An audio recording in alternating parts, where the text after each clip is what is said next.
வணக்கம் நண்பர்களே, இந்த டிவியை பாருங்கள். வியூவில் 55 இன்ச் டிவி. இந்த டிவி வாங்கி 2 வருஷத்தில் ஃபால்ட் ஆகிடுச்சு. என்ன ஃபால்ட்டு அப்படின்னு பார்த்தீங்கன்னா, பட்டையாக கோடு வருது பேனலில்.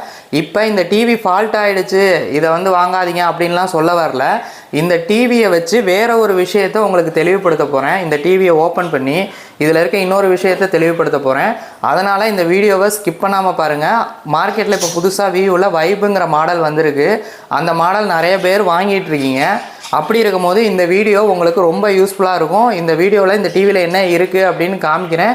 அதை பார்த்துட்டு நீங்கள் அடுத்து அந்த வைப்புங்கிற மாடலை செலக்ட் பண்ணவும் வசதியாக இருக்கும். நானே நேரடியாக போய் அந்த வைப்புங்கிற மாடலையும் பார்த்துட்டு வந்தேன் ஷோரூமில். அதனால் இந்த வீடியோவை ஸ்கிப் பண்ணாமல் முழுசாக பாருங்கள், உங்களுக்கு ஒரு ஐடியா கிடைக்கும். வாங்க வீடியோக்குள்ளே போவோம்.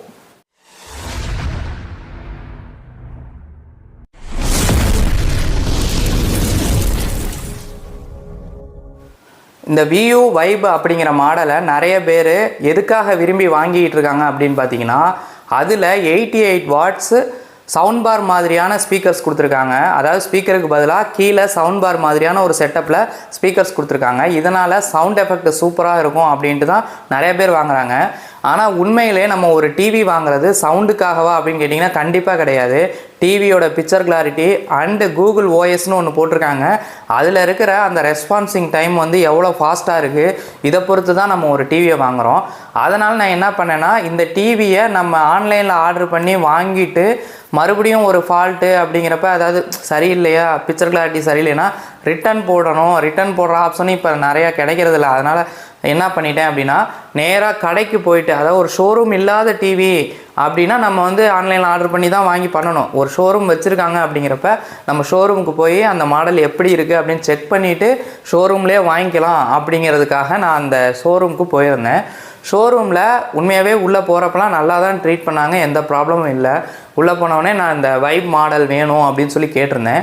வைப் மாடல் இருக்குது, எல்லா சைஸ்லையுமே அவைலபிள் இருக்குது. 43, 50, 55, 65 இப்படின்னு எல்லா மாடலுமே இருக்குது அப்படின்னு சொல்லி சொன்னாங்க. சரி, எனக்கு 50 இன்ச்சு டிவி வேணும்னு இருக்குது அப்படின்னாங்க. சரி, எனக்கு போட்டு காட்டுங்க அப்படின்னு நான் சொன்னப்போ 43 இன்ச்சையும் 55 இன்ச்சையும் போட்டு காமிச்சாங்க. 50 இன்ச்சு ஷோ கேஸில் வைக்கலை. எனக்கு அப்போவே ஒரு டவுட் வந்துச்சு, 50 இன்ச்சை மட்டும் ஏன் ஷோகேஸில் வைக்க மாட்டுறாங்க அப்படிங்கிற ஒரு டவுட் இருந்துச்சு. இருந்தாலும் நான் 43 ஆன் பண்ணி காமிச்சாங்க, 55ஐயும் ஆன் பண்ணி காமிச்சாங்க. ரெண்டுமே ஐபிஎஸ் பேனல் போட்டிருந்தாங்க. நல்லா இருந்துச்சு, பிக்சர் கிளாரிட்டி சூப்பராக இருந்துச்சு, சவுண்ட் எஃபெக்ட்டும் நல்லா இருந்துச்சு. அதாவது பேஸ் கிடைக்கல, பேஸ் சவுண்டு இல்லாமல் ஒரு லவுடான சவுண்டு சூப்பராக இருந்துச்சு. பேஸ் அந்தளவுக்கு சொல்லிக்கொள்ளும்படியாக இல்லை. அவங்க போட்ட கண்டென்ட்டு கூட அப்படி இருக்கும். மற்றபடி சவுண்ட் எஃபெக்டை பற்றி குறையே சொல்ல வேணாம். ஆனால் பிக்சர் கிளாரிட்டியும் நல்லா தான் இருந்துச்சு. அதனால் நான் என்ன பண்ணிட்டேன், அந்த டிவி வாங்கலாம் அப்படிங்கிற முடிவுக்கு வந்துட்டேன். இன்னொன்று சொல்லி ஆகணும், அந்த டிவியோடைய அந்த ரெஸ்பான்சிங் டைம் ரொம்ப கம்மியாக இருந்துச்சு. ஓஎஸ் ரொம்ப ஸ்லோவாக இருந்துச்சு. இருந்தாலும் எனக்கு பிக்சர் கிளாரிட்டியும் நல்லாயிருக்கு, சவுண்ட் எஃபெக்ட்டும் நல்லாயிருக்கு. அப்படிங்கிறதுனால நான் கொஞ்சம் ஸ்லோவாக இருந்தால் என்ன, அப்டேட் கொடுத்தா சரியாயிரும் அப்படின்னு சொல்லிட்டு நான் வாங்கிடலாம் அப்படிங்கிற முடிவுக்கு வந்துட்டேன். டிவி வாங்கலாங்கிற முடிவுக்கு வந்தாலும் ஷோரூமில் அவங்க சொன்ன ப்ரைஸ் ரொம்பவே அதிகம். அதாவது ஆன்லைனில் இருக்க ப்ரைஸை விட கிட்டத்தட்ட ஒரு 4000 5000 சேர்த்து தான் சொன்னாங்க. ஆனால் அந்த 5000 ரூபாய்க்கும் அவங்க 3 இயர்ஸ் வாரண்ட்டி கொடுக்குறதாக சொன்னாங்க. அந்த கணக்குப்படி தான் எங்களுக்கு வரும், அதனால் இந்த ரேட்டு தான் வரும் அப்படின்னு சொன்னாங்க. அதனால் நான் விலையை பெருசாக எடுத்துக்கலாம். எதனாலன்னா 3 இயர்ஸ் வாரண்ட்டி கொடுக்குறாங்க அப்படிங்கிறதுனால நான் ஒத்துக்கிட்டேன். இருந்தாலும் உடனே எடுக்காமல் வெளியில் கொஞ்சம் போயிட்டு வரேன் அப்படின்னு சொல்லிட்டு ஒரு டீ கடைக்கு நான் ஃப்ளிப்கார்ட்லேயும் அமேசான்லேயும் அந்த டிவியை பற்றின செக் பண்ணேன். அந்த டிவியில் ஃப்ளிப்கார்ட்டும் சரி அமேசானும் சரி அந்த டிவியை பற்றி என்ன போட்டிருந்தாங்கன்னா, 43 இன்ச்சு 55 இன்ச்சு அப்புறம் 65 இன்ச்சு இந்த டிவிக்கள் எல்லாமே ஐபிஎஸ் பேனல் போட்டிருக்க டிவிக்கள் அப்படின்னும், 50 இன்ச்சு டிவி மட்டும் விஏ பேனல் போட்டிருக்க டிவி அப்படின்னும் குறிப்பிட்டிருந்தாங்க. இன்னொரு கடையில் நான் ஃபோன் பண்ணி அந்த அண்ணாண்ட விசாரித்தப்பையும் 50 இன்ச்சில் எந்த கம்பெனிலேயுமே ஐபிஎஸ் பேனல் வர்றதில்ல, விஏ பேனல் மட்டும்தான் வருது அப்படின்னு சொல்லியிருந்தார். இதனால் எனக்கு சந்தேகம் அதிகமாச்சு. நான் உடனே அந்த கடைக்கு, அதாவது வியூங்கிற ஷோரூமுக்கு ஃபோன் பண்ணி, என்னங்க சார் இப்படி சொல்கிறாங்க, 50 இன்ச்சு டிவி எடுக்கணும், ஆனால் அது ஐபிஎஸ் பேனல் இல்லைங்கிறாங்க, நான் பிக்சர் கிளாரிட்டி நல்லா இருக்குங்கிறதுக்காக தான் இந்த டிவியை சூஸ் பண்ணேன் அப்படின்னு சொன்னதுக்கு அவங்க அடித்து பேசுனாங்க, இது ஐபிஎஸ் பேனல் தான், யார் சொல்கிறா அவங்களுக்கு இந்த மாதிரிலாம் அதாவது தெரிஞ்சவங்ககிட்டையும் பேசிடலாம், தெரியாதவங்ககிட்டையும் பேசிடலாம், அறகுறைக்கிட்ட பேச முடியாதுங்கிற மாதிரி ஒரு குற்றச்சாட்டை பதிவு பண்ணாங்க. இது எனக்கு வந்து மனசில் ரொம்ப கஷ்டப்படுத்துச்சு. இருந்தாலும் இதை நான் கன்ஃபார்ம் பண்ணணும், ஏன்னா அவங்க சொல்கிறது கூட உண்மையாக இருக்க வாய்ப்பு இருக்குது அப்படின்ட்டு நான் நேராக கடைக்கு வரேன் பேசிக்கலான்ட்டு கடைக்குள்ளே போயிட்டேன். அந்த ஷாப்புக்குள்ளே போயிட்டு அவங்ககிட்ட நான் கேட்டேன். 50 இன்ச்சு டிவியில் VA பேனல் தான் வருதுங்கிறாங்க, 55 இன்ச்சு 43 65லலாம் IPS பேனல் வருதுங்கிறாங்க, இப்படி தான் எல்லா வெப்சைட்லேயும் போட்டிருக்காங்க அப்படின்னு நான் சொன்ன உடனே எங்கள் அஃபீஷியல் வெப்சைட்டை நீங்கள் செக் பண்ணிங்களா அப்படின்னு கேட்டாங்க. இல்லை சார் நான் செக் பண்ணலை அப்படின்னு சொன்னேன். சரி போய் செக் பண்ணுங்க. நாங்கள் போய் செக் பண்ணப்போ அவங்க பொத்தாம்பொதுவாக IPS பேனல்னு போட்டு அந்த சைஸ் எல்லாத்தையும் போட்டிருந்தாங்க. உடனே அவங்க அதை காமிச்சிங்க, பார்த்தீங்களா IPS பேனல் தான் எல்லாமே, இப்படிலாம் சொல்லாதீங்கன்னு ரொம்பவே கோவப்பட்டாங்க. அதுக்கப்புறம் வந்து எனக்கு முதல்ல அவங்க ட்ரீட் பண்ணதும் அதுக்கப்புறம் ட்ரீட் பண்ணதும் ரொம்ப மோசமாக இருந்துச்சு.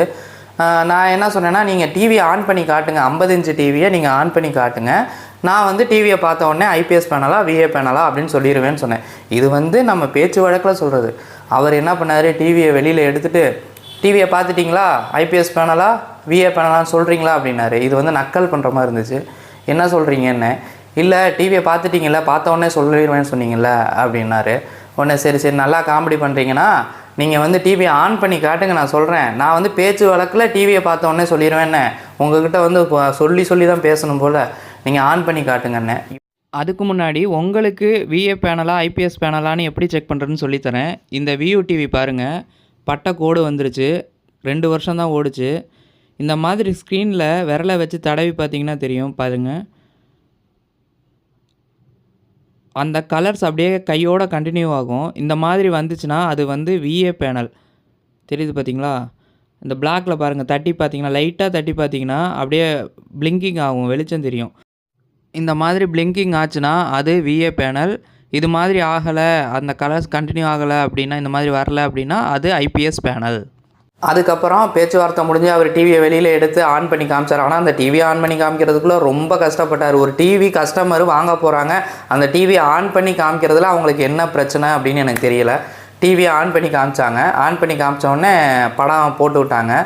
அந்த ஒயிட் பேக்ரவுண்ட் வந்தோடனே நான் செக் பண்ணி பார்த்தோடனே தெரிஞ்சு போச்சு VA பேனல் அப்படின்னு. எதனால்னா டிவி ஆன் பண்ணும் போதே எனக்கு தெரிஞ்சிருச்சு. இருந்தாலும் கன்ஃபார்ம் பண்ணாமல் அவங்ககிட்ட இது VA பேனலுங்க, இது IPS பேனலுங்கன்னு சொல்ல முடியாது நம்ம.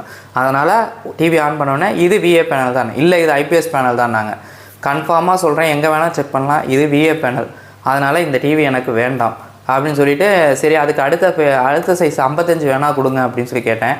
உடனடியாக என்ன பண்ணாங்க, பயங்கரமான ரேட்டு சொன்னாங்க. 55 வந்து 48 ரூபாய்க்கு கம்மி தரமாட்டோம் நாங்கள், நான் இந்த கடைக்கு இனிமேல் வரமாட்டேன் அப்படின்னு சொல்லிட்டு நான் வெளியில் வந்துட்டு ஏசரில் நான் டிவி ஆர்டர் போட்டிருக்கேன். சூப்பர் சீரியஸ் உங்கள் எல்லாருக்குமே தெரியும், ஏசரில் சூப்பர் சீரியஸ் எல்லாம் நிறைய யூடியூபர்ஸ் பயங்கரமாக இருக்குது, சூப்பராக இருக்குது அப்படின்னு சொன்னாங்க. நான் அதனால தான் 50 இன்ச்சு ஆர்டர் போட்டேன். 50 இன்ச்சில் VA பேனல் தான் வருங்கிறதுனால ஆர்டர் போட்டேன். அந்த 50 இன்ச்சு எப்படி இருக்குது அப்படின்னு அடுத்த வீடியோவில் நான் தெளிவாக சொல்கிறேன். நீங்களும் டிவி வாங்க போனீங்கன்னா IPS பேனலா VA பேனலா இதை வாங்குங்க அதை வாங்குங்க நான் சொல்லலை. எந்த பேனலாக இருந்தாலும் உண்மையை சொன்னால் வாங்குங்க. எதனாலனா VA பேனல் கொஞ்சம் விலை குறைவாக கிடைக்கும், IPS பேனல் கொஞ்சம் விலை அதிகமாக இருக்கும். நம்ம வீடுகளுக்கு சின்ன வீடுகளாக இருந்தால் VA பேனல் ரொம்ப நல்லது தான், IPS பேனல் தான் வாங்கணும் அப்படிங்கிற அவசியம் கிடையாது.